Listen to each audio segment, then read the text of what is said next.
Difícil até falar depois desse louvor, né? A gente fica imaginando a vinda de Cristo, a volta do noivo. Fica imaginando esse encontro. Você também fica esperando, imaginando, almejando. Ora vem, Senhor Jesus, ora vem. Glória a Deus.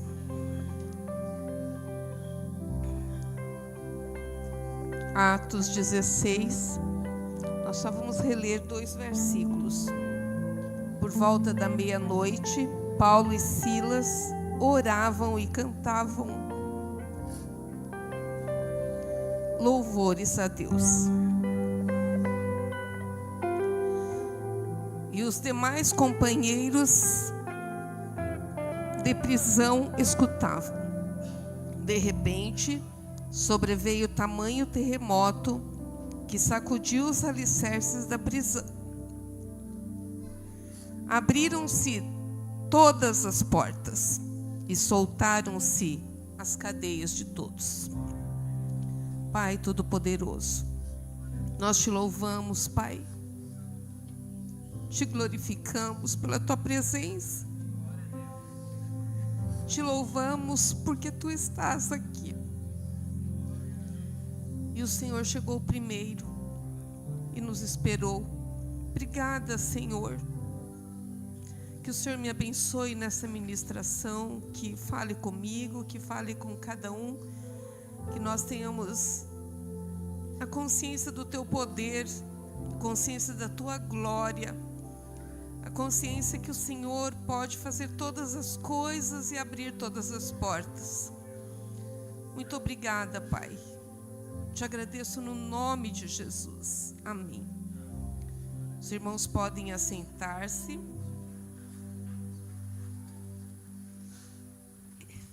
Eu saúdo a amada igreja com a paz do Senhor. Um prazer estar aqui com vocês, ver tantos rostos conhecidos, né? Alguns de muito, muito tempo, porque não dá para esconder mais, né? Já estava na inauguração na Vila São Pedro, eu era bem menininha, tá, irmãos? Mas são lembranças, né, que a gente tem e que dessa caminhada junto. E vendo também uma nova geração, muitos que eu não conheço, daí eu fico imaginando, é filho de quem, é neto de quem, né? Então, realmente é uma bênção a família de Deus. E nós vamos meditar neste capítulo 16 de Atos. Se você quiser deixar aberto, nós vamos percorrer um pouquinho aí Atos. E é interessante, é a segunda viagem do apóstolo Paulo. E ele levou consigo Silas, que estava com ele lá na prisão.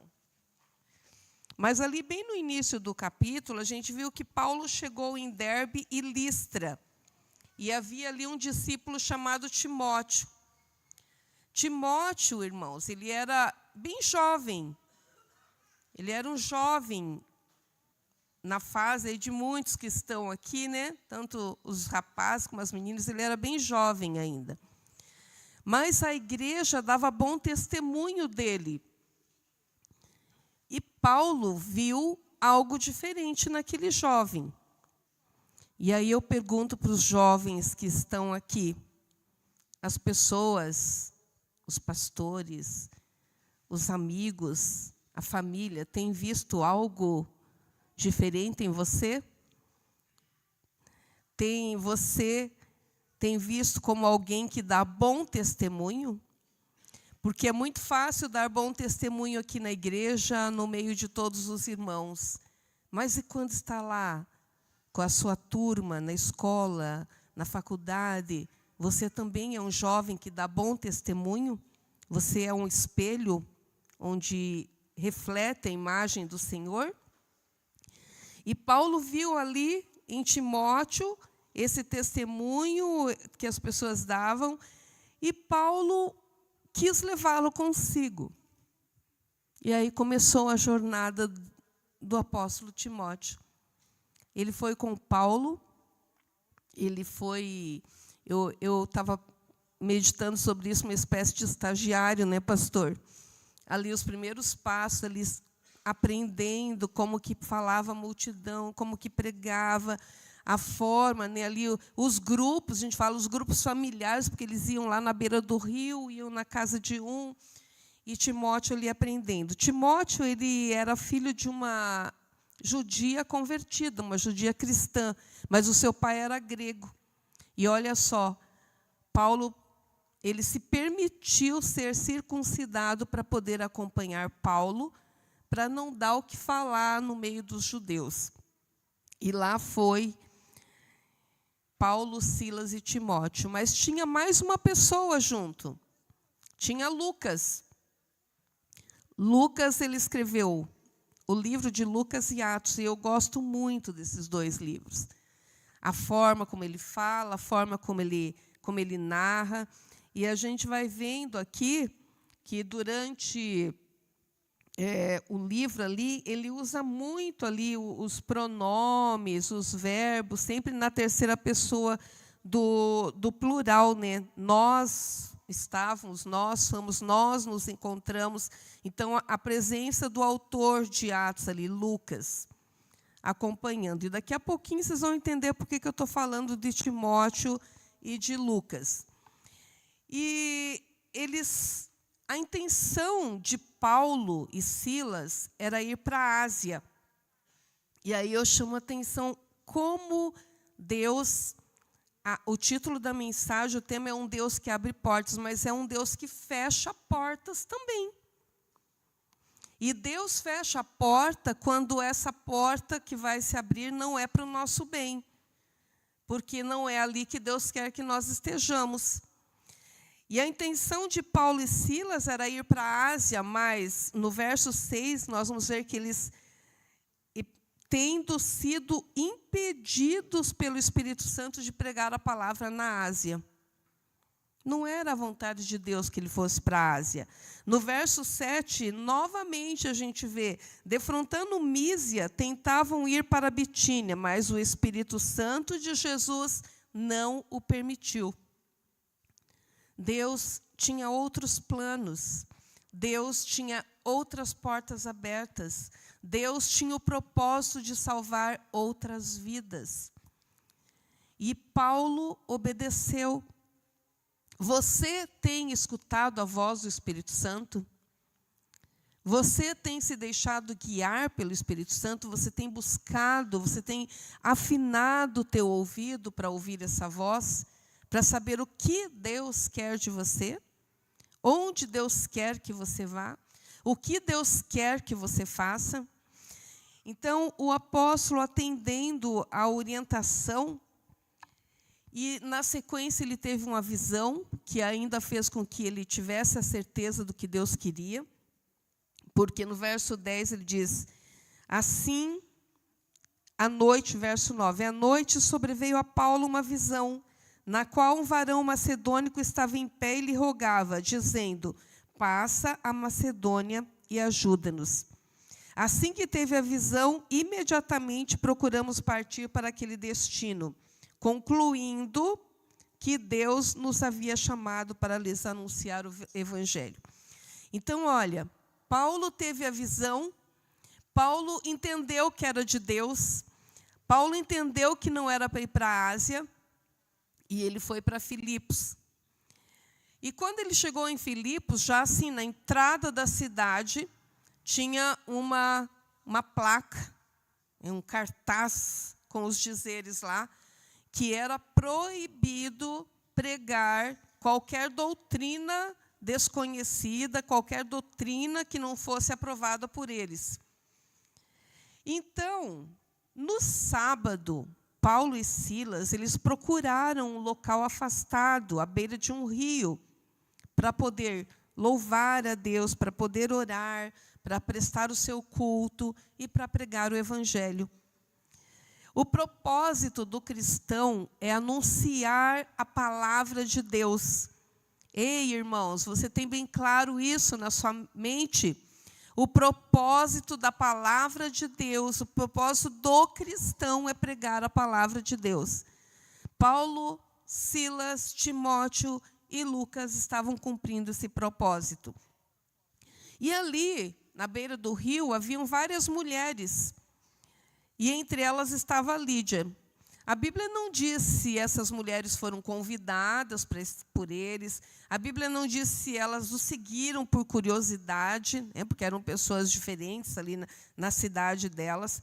Mas o fato é que Lídia ouviu a palavra e se entregou a sua vida a Jesus. Ela se converteu.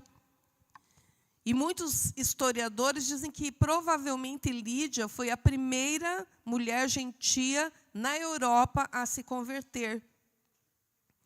Lídia estava ali, ela ouviu, ela aceitou, mas porque alguém falou, alguém pregou. Irmãos, as nossas bocas não podem ficar fechadas. Nós precisamos falar do Evangelho. Hoje, nesse mundo que a mídia atinge tudo, a gente fala, ai, mas as pessoas já têm acesso. Não é assim, irmãos. É um acesso superficial. Eu gosto muito do verso de Jó, que fala, antes eu te conhecia de ouvir falar, mas agora de contigo andar. E é exatamente isso, as pessoas conhecem de ouvir falar. Mas as pessoas querem ouvir o nosso conviver, a nossa experiência, o nosso testemunho. As pessoas precisam ouvir o que Jesus fez por nós, o que Jesus fez pela humanidade. Precisam conhecer, e isso depende de nós. Deus, Ele abriu a porta da salvação para Lídia. Mas Deus, Ele está interessado na salvação de toda a família, e não apenas de uma pessoa. Não tem assim uma descrição de como a família de Lídia chegou a conhecer o Evangelho, mas a Bíblia fala que Lídia e todos os da sua casa foram salvos, foram batizados. Lídia não guardou aquela palavra só para ela. Ela levou para casa. Olha, eu ouvi desse Jesus. Olha o que Jesus fez por mim. E ela falou de uma forma tão entusiasmada, deu um testemunho tão entusiasmado, que ela levou a sua família também à salvação. O nosso Deus é um Deus que abre a porta da salvação. E Deus abriu a porta da salvação para aquela família. Lídia, ela era uma líder na sua comunidade. Naquela época, havia muitas mulheres que tinham esse tipo de liderança. Ela era uma comerciante, ela era uma empresária. Ela vendia tecidos de púrpura que eram muito caros naquela época. Então, ela tinha relacionamento com pessoas que tinham poder aquisitivo. Era uma pessoa bem-sucedida. E o testemunho dela certamente impactou muita gente. Deus abriu a porta da salvação para ela, mas abriu para muitas pessoas no entorno. E ela abriu a porta da sua casa. E ela insistiu para que aqueles missionários fossem e ficassem hospedados lá.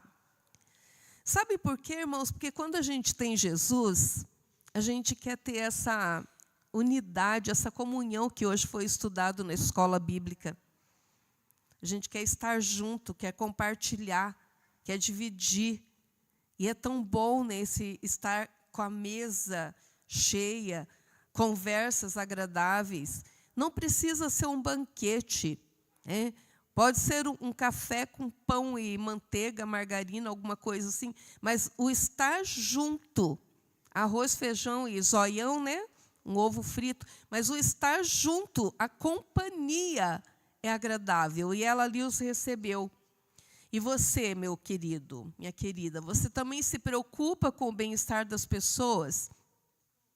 Você está atento à necessidade das pessoas ao seu redor? E quando eu digo a necessidade, não é só a necessidade de alimento. É a necessidade de um abraço. É a necessidade de uma palavra. é a necessidade de um ouvido para escutar, que está precisando falar, e você está ali para ouvir, você tem estado atento. Deus, Ele também abre as portas da liberdade. Eles estavam andando por ali e eles retornavam à margem daquele rio, e isso é importante, por isso que é importante a gente sempre retornar à casa do Senhor, retornar ao grupo de estudo, ao pequeno grupo. E eles retornavam à margem do rio.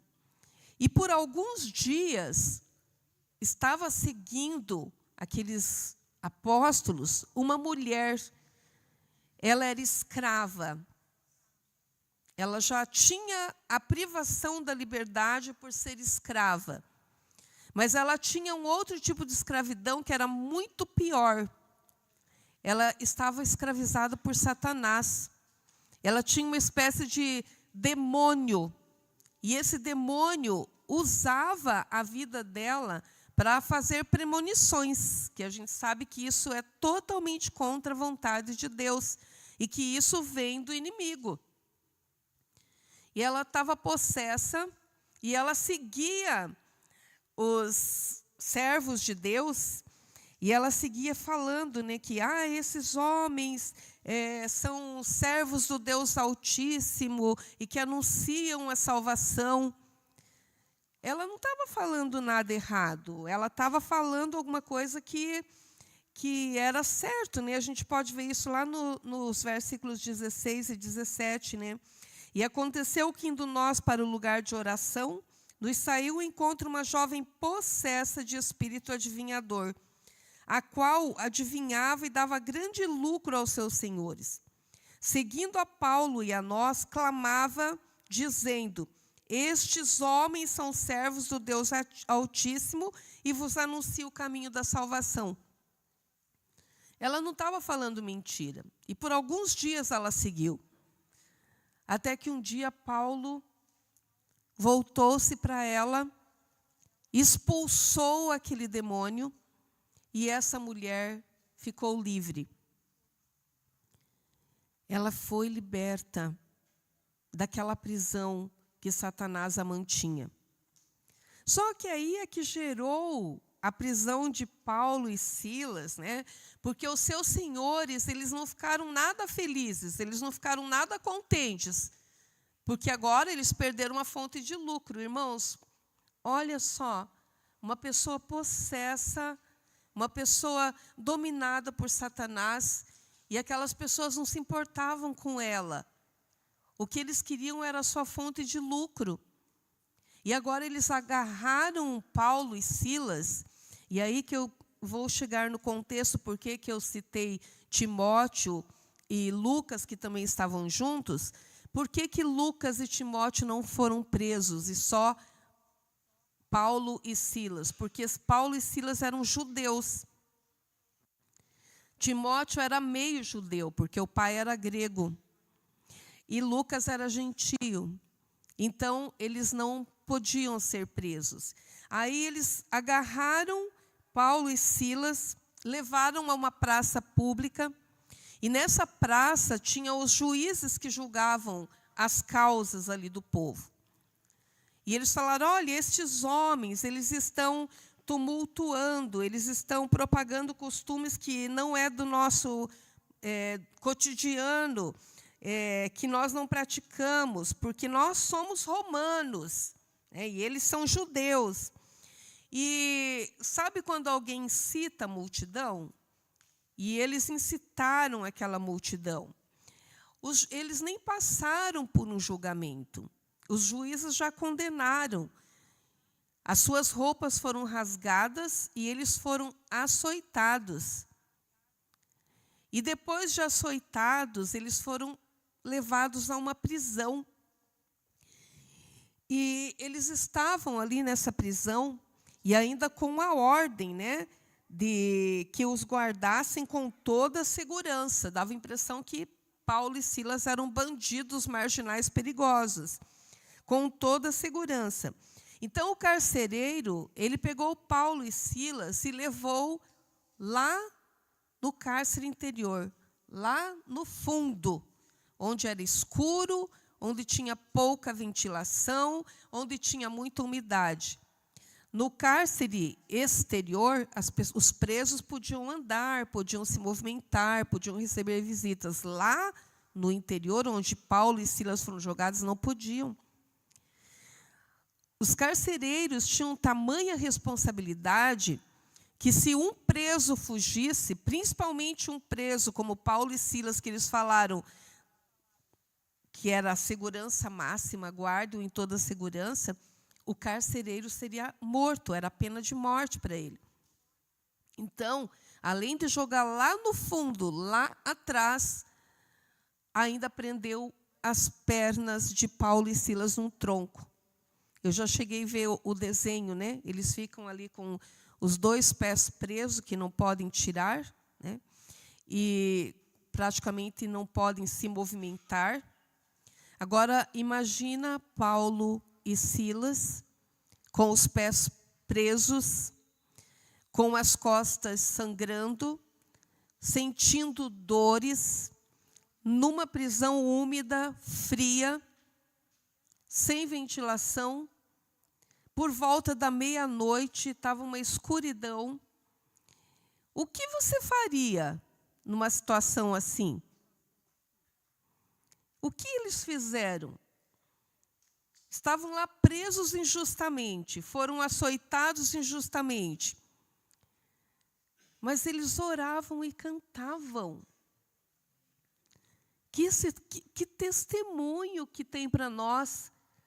É difícil a gente louvar a Deus, a gente orar e cantar em situações difíceis, complicadas. Às vezes nós estamos passando por alguma situação que parece que não vai ter solução, um desemprego de meses, uma doença, um problema na família. E quando isso acontece, parece que a gente não vê uma solução. Mas ainda assim nós precisamos orar e louvar o Senhor.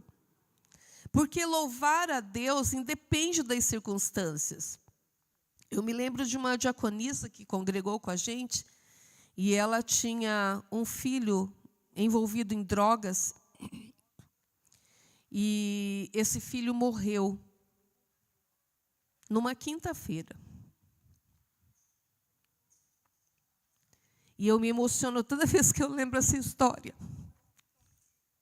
Porque no sábado, ela estava assim, ó, no segundo banco, e a gente estava cantando o louvor. Te louvarei, não importa as circunstâncias. Te louvarei, te adorarei somente a ti, Jesus. E ela cantava. E ela louvava. Tinha sepultado o filho 2 dias atrás. Mas estava ali, a mãozinha levantada, adorando o Senhor, reconhecendo que Deus sabe todas as coisas. E Paulo e Silas, eles estavam com esse mesmo espírito. Eles sabiam que a pregação do Evangelho estava acima de tudo. E eles oravam, cantavam e davam testemunho do que Deus fez na vida deles. Paulo, a gente conhece a história de Paulo. O que Deus fez, como Deus abriu a sua mente. E nesse louvar e adorar a Deus, e quando a gente louva a Deus, quando a gente ora a Deus, quando a gente depende de Deus, Ele abre portas, Ele quebra cadeias, Ele mostra o caminho, Ele direciona para a luz. Esse é o nosso Deus, um Deus poderoso. Um Deus que faz o impossível acontecer. E era meia-noite, eles oravam e cantavam, e de repente veio um terremoto, um forte terremoto, que abalou aquela prisão, e abriu todas as portas da cadeia. E quebrou, aqui no verso 26, diz que soltaram-se todas as cadeias. As cadeias, a gente pode imaginar, soltaram-se os pés, soltaram-se as mãos, e ali no fundo tinha os presos perigosos. Daí aquele carcereiro, com esse terremoto, ele despertou, porque ele estava dormindo na porta ali das celas, vamos dizer assim, na entrada, para que ninguém fugisse. E ele despertou assustado. E, como eu falei anteriormente, era pena de morte para o carcereiro que deixasse alguém fugir. E quando ele viu todas as portas abertas, ainda meio escuro, sem enxergar, ele tirou a sua espada para suicidar-se. Porque para ele seria uma vergonha ele ser exposto em praça pública, ser açoitado, seria uma humilhação para sua família. Então, ele preferia tirar a sua própria vida. Aí Paulo, quando percebe, fala, não faça isso, nós estamos todos aqui. Agora, irmãos, eu fico imaginando, os presos poderiam ter fugido, não poderiam? As portas estavam abertas. O que fez com que eles todos ficassem ali? Não era o propósito de Deus que eles fugissem. Talvez eles tenham ficado ali impactados com o acontecimento. Esses homens oravam e cantavam, de repente veio um terremoto, abriu.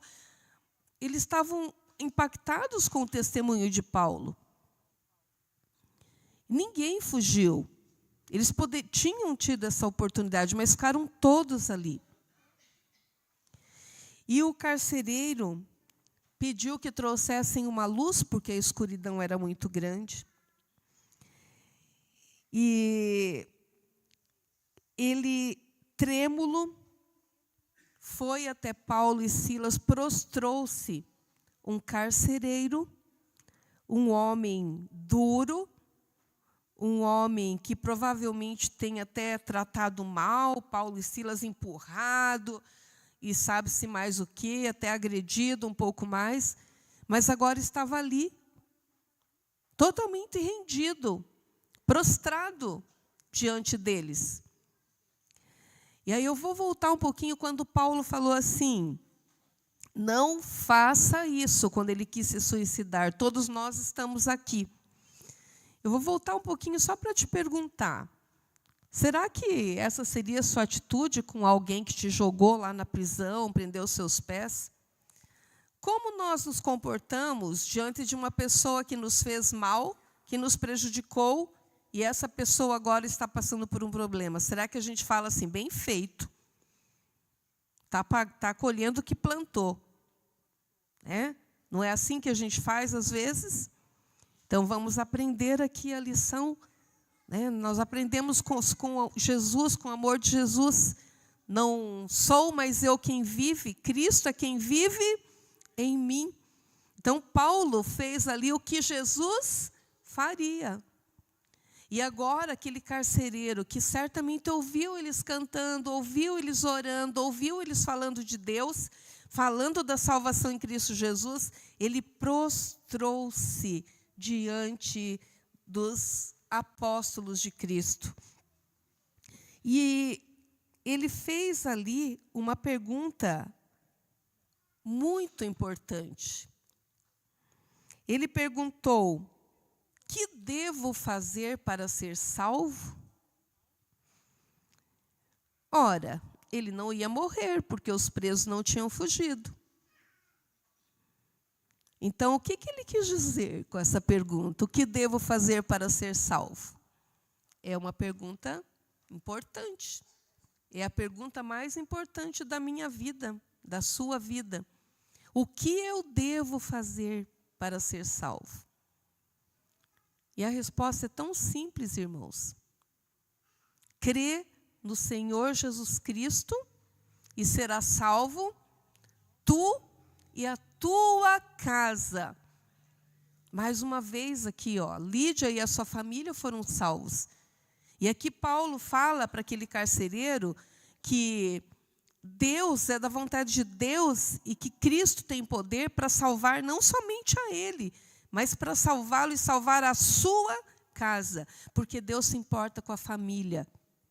Então, meus amados, se você tem um filho, uma filha, um pai, uma mãe, um primo, um sobrinho que ainda não aceitou Jesus, continua orando, continua falando, continua testemunhando, porque é da vontade de Deus que você e a sua casa sejam salvos. Resposta simples, né? Crer no Senhor Jesus. Mas como as pessoas vão crer se nós não falarmos? Eles estavam lá, mesmo correndo risco de vida, pregando o Evangelho. E nós que temos liberdade, nós estamos fazendo isso? Estamos testemunhando, aproveitando as oportunidades que Deus tem colocado à nossa frente? Então, nós precisamos seguir o que Deus falou, o que Jesus falou, né? Ide e anunciai o Evangelho. O nosso propósito.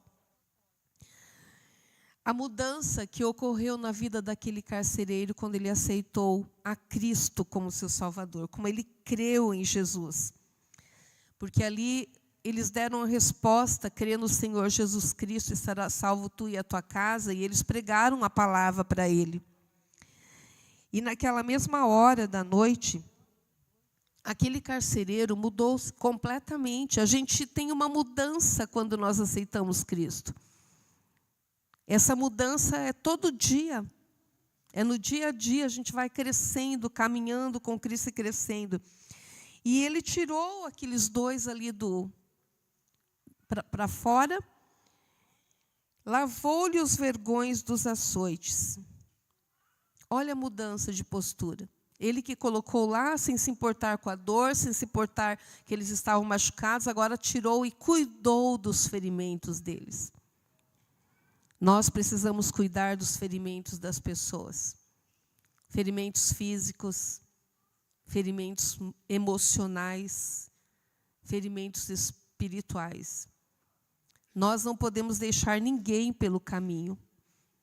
Tem pessoas que se afastam porque foram feridas, porque tiveram problemas de relacionamento, e nós não podemos deixar ninguém pelo caminho. Nós temos que fazer o nosso papel de cuidar, de falar, de amar as pessoas. E no versículo 33, a última frase diz que ele foi batizado e todos os seus. Amém, irmãos? Não foi só ele batizado, foram todos os seus, toda a sua família foi batizada. E Lídia, ela hospedou os apóstolos, levou-os para a casa dela e os serviu. E agora aqui no final do texto, a gente vê que esse carcereiro, ele levou os apóstolos para sua casa e os serviu. Coisa boa é ter os irmãos em volta da nossa mesa, ter os irmãos na nossa casa, cantando. Às vezes, né, Paula, até incomodando os vizinhos, né? Porque crente é alegre, a gente fala alto, a gente ri, né? Então, agora ele recebeu os dois na sua casa e manifestava grande alegria. A mesa sempre é lugar de comunhão. A mesa sempre é lugar de adoração. É muito bom termos as pessoas em volta da nossa mesa. E aqui, a gente vê que Deus, para Deus não é impossível. Ele abriu a porta da salvação para Lídia, para o carcereiro. A Bíblia não fala se aquela jovem escrava que foi liberta se converteu, mas Deus a libertou, abriu a porta da liberdade. Deus abre a porta da prisão, Deus quebra cadeias, Deus faz o impossível. A mudança é extraordinária quando nós conhecemos a Jesus. E nós precisamos ter essa intimidade com Jesus. Nós precisamos caminhar com Cristo. Nós precisamos pregar a Cristo. Nós precisamos que as pessoas sintam a mesma alegria que nós sentimos. A mesma liberdade. Você tem liberdade em Cristo Jesus? Você é feliz com Jesus? Então, nós precisamos levar essa alegria, essa comunhão para quem está no nosso entorno. Ouvir a voz de Deus é importante. Paulo ouviu e foi para Macedônia, e não para a Ásia, porque era na Macedônia que Deus queria que ele pregasse. Deus, ele nos orienta e nos dirige. Ele nos orienta falando ao nosso coração, falando à nossa mente. Deus nos orienta falando pela sua palavra. Deus, ele responde às nossas orações. Às vezes nós oramos e saímos correndo, mas não, a gente tem que ter aquele tempo ali. Falei com Deus, o que Deus quer falar comigo? Então, ouvir a voz de Deus. Obedecer à voz de Deus. Paulo e Silas, Timóteo e Lucas, eles não teimaram, eles não foram para a Ásia. Foram pregar o evangelho na Macedônia. Então, onde Deus quer que você esteja? Onde é que Deus quer? Às vezes a gente quer ir para um lugar, mas não é ali que Deus nos quer. Deus quer que nós estejamos em outro lugar. Até mesmo na igreja, dentro dos ministérios. Às vezes eu quero cantar, mas Deus não quer que eu esteja aqui. Deus me quer lá ministrando para as crianças. Então, onde Deus quer que você esteja, sempre perguntar e fazer a vontade de Deus. Se importar com o próximo, para que ele também seja salvo. Ser grato a Deus e adorar em todas as circunstâncias. Ser capaz de adorar a Deus, de orar a Deus, mesmo em meio ao sofrimento. Ser capaz de perceber que tudo tem um propósito. No final desse texto, que não vou falar hoje, mas eles mandaram soltar Paulo e Silas, e eles eram romanos. Falaram, não, vocês nos prenderam sendo nós cidadãos romanos. Eles até se assustaram quando souberam disso. Mas por que Paulo e Silas não falaram antes, quando foram presos, quando foram açoitados? Porque Deus tinha um propósito na vida deles. E eles certamente ouviram essa voz de Deus. Qual é o propósito da sua vida? Qual é o propósito que Deus tem para você? O que Deus está preparando para você? O que Deus quer que você faça? Nós temos um Deus que abre portas, mas Deus precisa da nossa ajuda. Deus conta conosco. Lídia, aquela moça possessa, o carcereiro e as suas famílias, eles só alcançaram a graça de Deus porque alguém foi. E Deus está te chamando. Deus tem muitas portas para abrir, mas Deus conta com você. Amém?